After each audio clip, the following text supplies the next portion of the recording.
What's good, beautiful people? Happy. What's today? Wednesday? Hump day.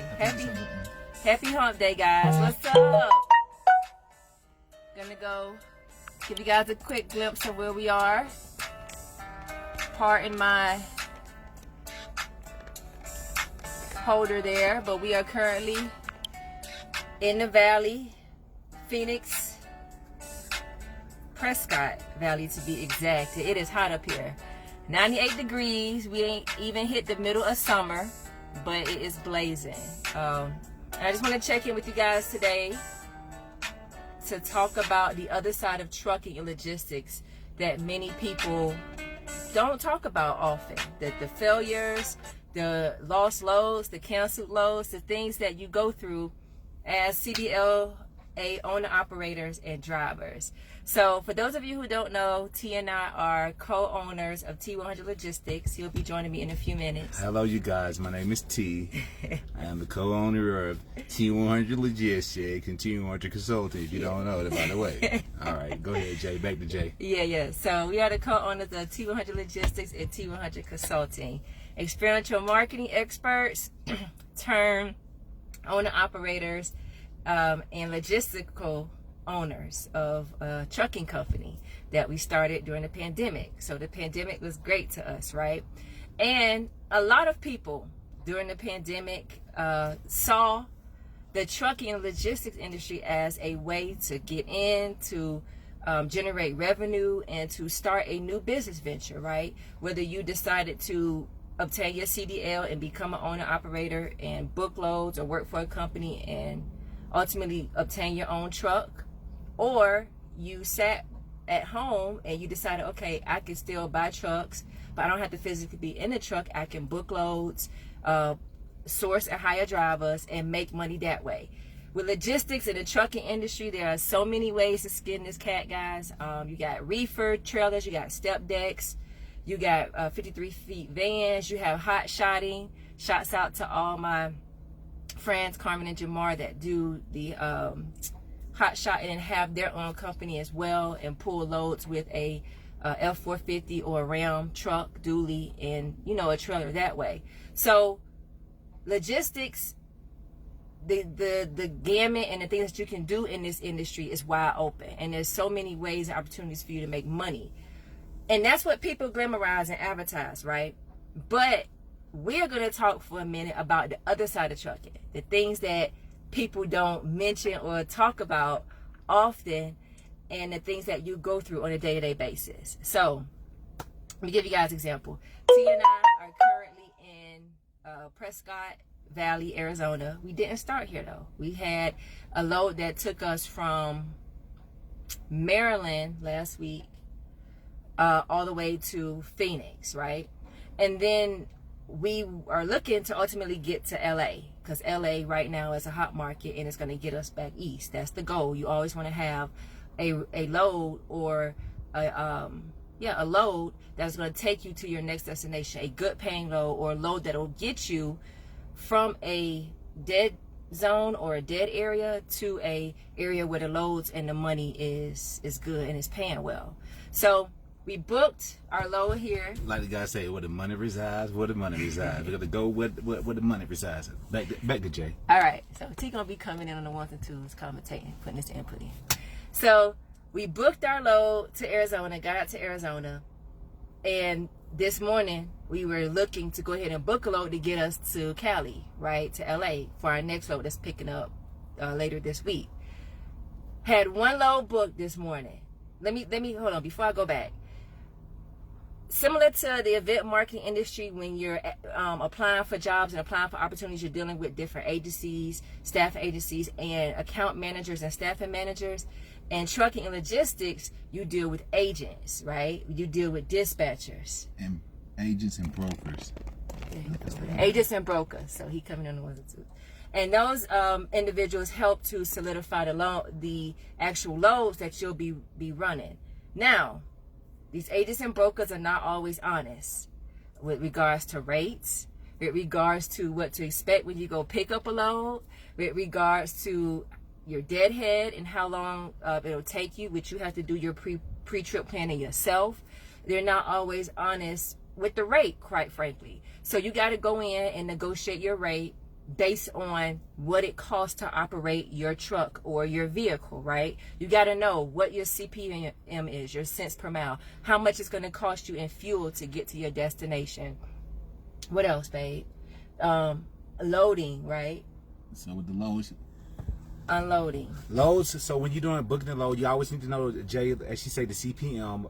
What are your base, your CPM, and the goal is always your goal is to make a profit off any load that you pick up. Mm-hmm. Also, you need to know the weight, again, the miles, the weight, the CPM, the destination, is how many stops and all of that. So loading, if you gotta help. Yeah, loading, unloading. If they're going to need driver assistance. So all of those things are that you take into when you're booking a load.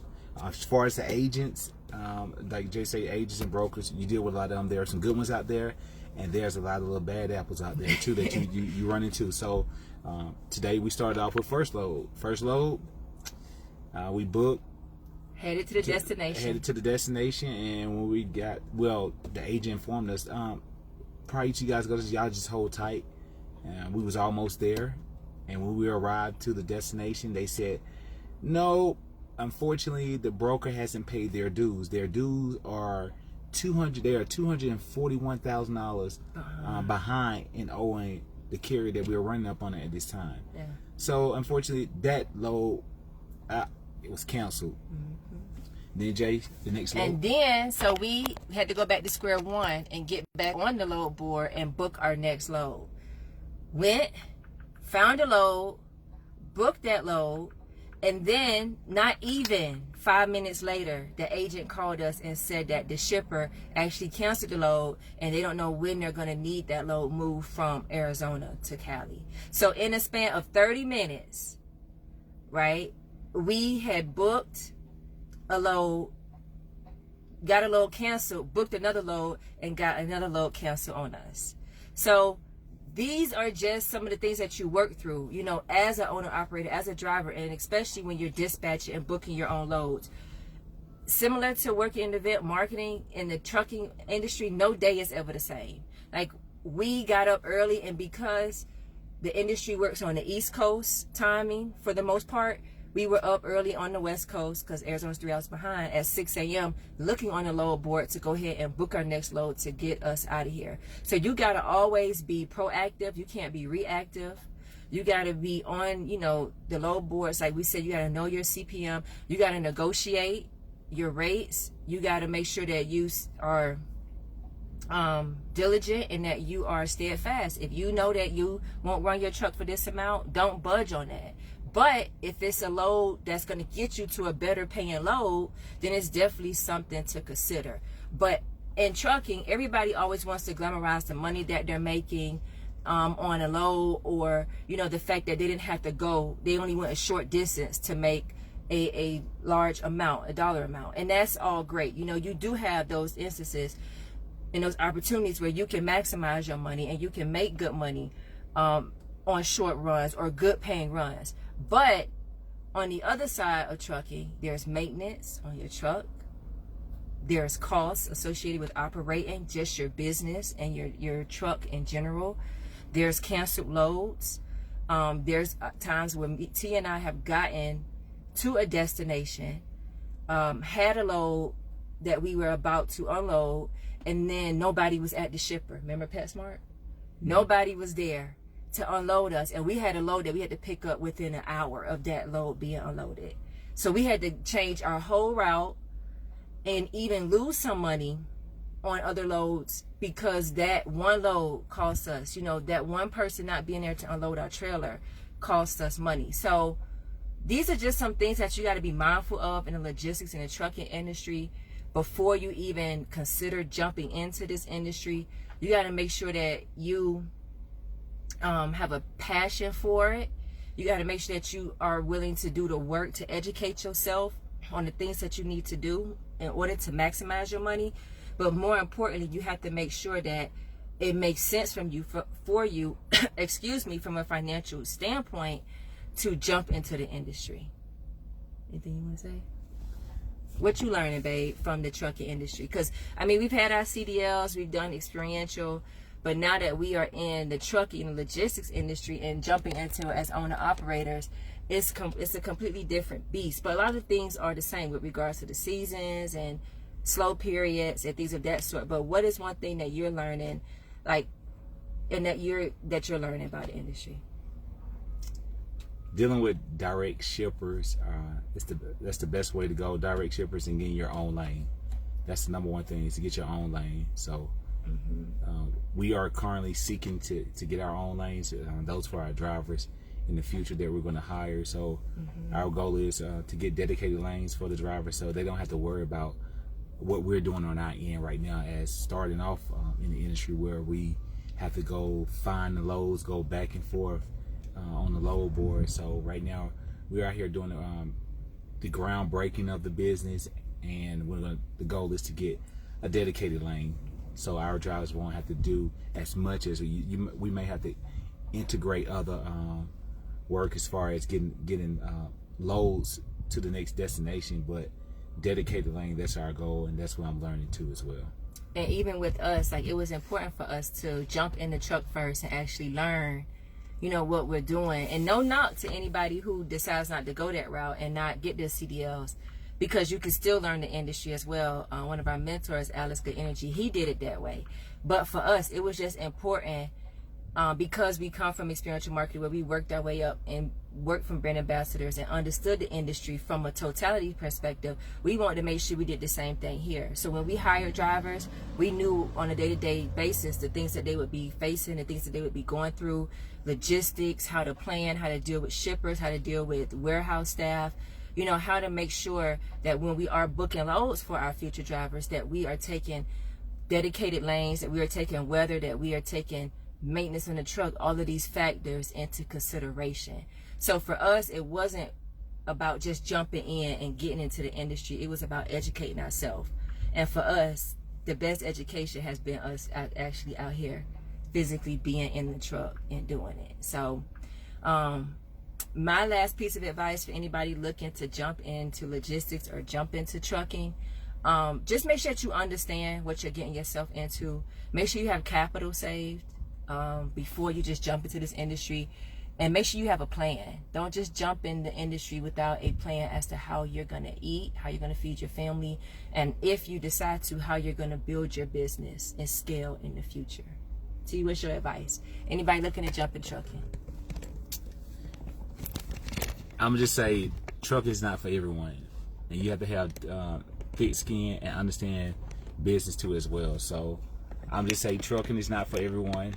You see, right now, you probably seeing a lot of ads on Instagram, on different social media platforms to get you into the trucking industry. But let me tell you, it's not for everyone.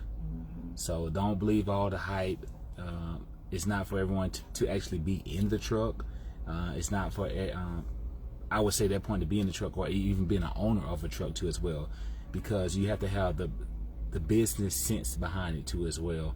There are education platforms such as Alex Good Energy. He has a good training platform to become a trucking company owner and everything. And he tell you everything how to become a good owner, from the administrative side to how you operate your trucks too as well. But even with that, the trucking industry is not for everyone. You got to have a strong skin and be able to endure the good, the bad, and the ugly. And some people just want the good. They don't want to endure the good, the bad and ugly days that you see and everything. That's it with any industry. Everybody just want the good. It's just so easy. It's not easy, that easy. But you have to put in your work. And if you're not the person that want to put in the work, don't do it. Don't do it. So we grinded in the experiential marketing industry. We're doing the same thing right here, and it's getting a great return. It's a blessing too as well, coming from what 2020 was to now.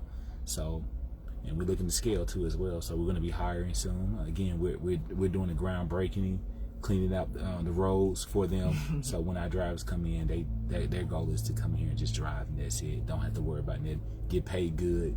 We don't have benefits, but we're going to be taking care of our drivers. So that's the only thing I say as far as if you want to come into the trucking industry. Let me say it's not for everyone, but you got to be strong about it and endure the good, the bad, and the ugly, and the great, and the blessings that come with it.